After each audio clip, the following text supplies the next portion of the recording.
Olá, que a paz de Jesus esteja com todos. Sejam muito bem-vindos ao nosso canal Nisto Cremos Channel. E estou aqui para mais um estudo da nossa série O Grande Conflito, essa saga milenar que, olha, está se aproximando do fim. Que tal a gente começar com uma pequena oração?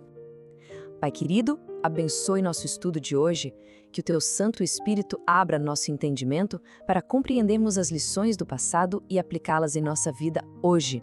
Em nome de Jesus, amém! Hoje, pessoal, a gente entra num capítulo bem denso, o capítulo 3, que se chama Como Começaram as Trevas Morais. E se você ainda não se inscreveu aqui no canal, aproveita agora, assim você não perde nenhum capítulo dessa jornada. Para começar, o autor do livro nos leva direto para essa profecia do apóstolo Paulo. Beatriz, você pode ler para a gente? Claro! O texto diz: porque não será assim sem que antes venha a apostasia e se manifeste o homem do pecado, o filho da perdição, o qual se opõe e se levanta contra tudo o que se chama Deus ou se adora, de sorte que se assentará como Deus no templo de Deus, querendo parecer Deus. É um texto forte, né? Ele é a base de todo o argumento do capítulo, falando sobre uma grande apostasia, um desvio espiritual que aconteceria de dentro do próprio cristianismo. É como um alerta sobre um poder que se colocaria no lugar de Deus. E é exatamente esse o nosso primeiro ponto. A ideia de que essa apostasia já tinha sido profetizada. O livro argumenta que a própria Bíblia já alertava que um desvio sério nas doutrinas viria de dentro da igreja, não de fora. E essa expressão que o autor usa, mistério da iniquidade, é muito interessante. Ela mostra que a corrupção não aconteceu da noite para o dia. Foi um processo, sabe, lento, gradual, quase imperceptível. Pequenos erros, pequenos desvios foram se infiltrando na igreja primitiva, e isso foi aos poucos preparando o terreno para que uma autoridade humana tomasse o lugar da autoridade de Deus. Ok, mas como esses erros entraram? É aí que a análise fica fascinante. O livro aponta para uma causa histórica bem específica, a mistura de práticas do paganismo com a fé cristã. E o catalisador para tudo isso foi a união da igreja com o poder do Estado. Um perigo que, aliás, a igreja de hoje precisa estar sempre atenta. É verdade, essa linha do tempo mostra bem essa mudança radical. A igreja passou de um grupo perseguido a uma instituição de prestígio. A conversão do imperador Constantino, que parecia uma bênção por acabar com as perseguições, na verdade trouxe um novo perigo. O cristianismo virou moda, virou política, e para agradar a todo mundo, a igreja começou a fazer concessões. Trocou a simplicidade do evangelho pela pompa dos palácios e, o mais grave, absorveu costumes pagãos para facilitar a conversão das massas. E esse é o ponto central do argumento do livro, pessoal. O que parecia ser a maior vitória do cristianismo foi, na verdade, uma derrota espiritual profunda. A tese é que o paganismo não foi vencido, ele foi, na verdade, absorvido. Ele entrou na igreja e a conquistou por dentro.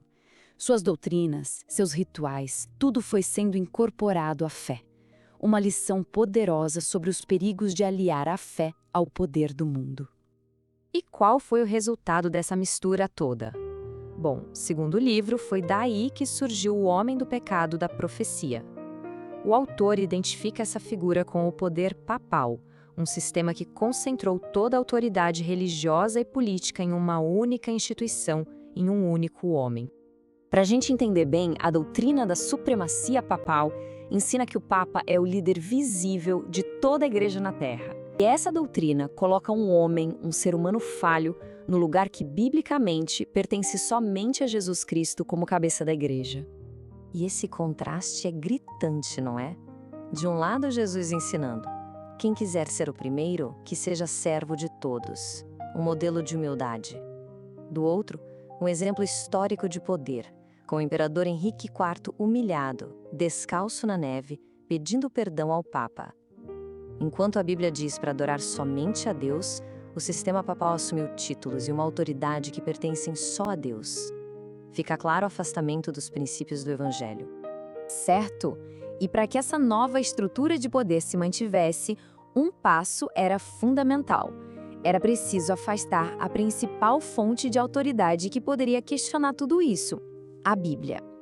A tradição dos homens começou a tomar o lugar da palavra de Deus.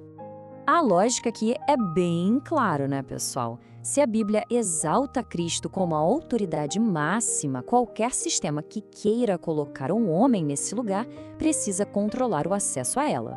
O livro descreve um período longo de séculos em que as pessoas comuns eram proibidas de ler as Escrituras. Elas dependiam totalmente da interpretação do clero, e foi nesse ambiente que muitas doutrinas novas, sem base bíblica, puderam se consolidar. E o autor descreve essa mudança na lei de Deus em etapas. Primeiro, para atrair os pagãos, introduziram a adoração de imagens e relíquias. Para justificar isso, o que eles fizeram?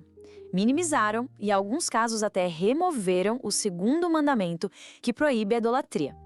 Depois, o alvo foi o quarto mandamento, o sábado bíblico, o dia de descanso instituído por Deus na criação, foi sendo deixado de lado e, em seu lugar, foi exaltado o domingo, que era o venerável dia do sol, uma festa pagã.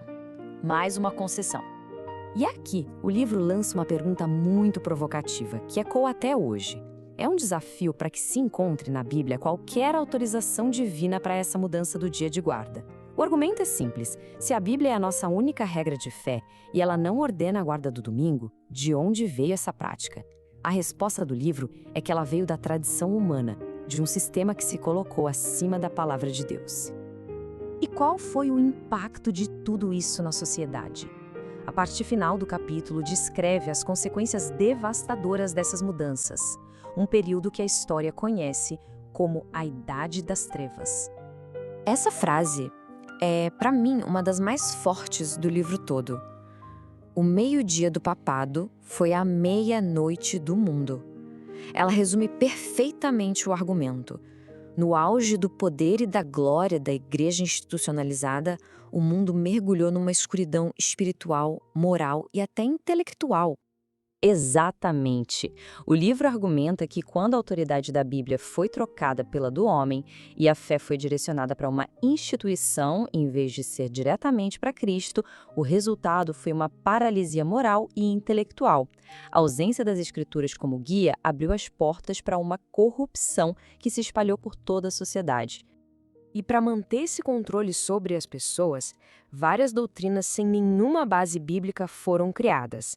A gente vê aí na lista a invocação de santos, a ideia do purgatório e, talvez a mais famosa, as indulgências, que era basicamente a venda do perdão de pecados por dinheiro.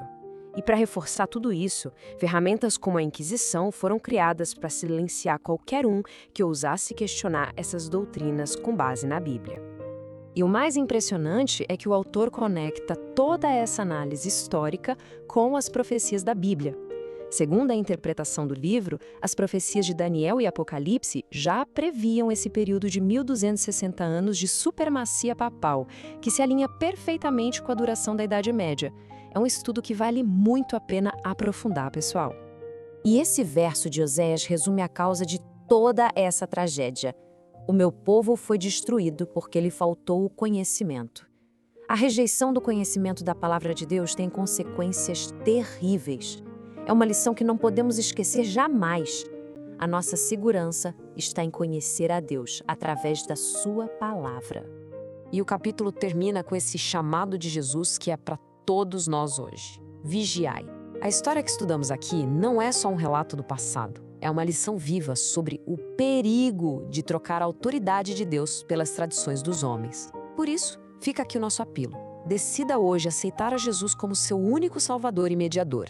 E não construa sua fé na areia da opinião humana, mas na rocha da palavra de Deus.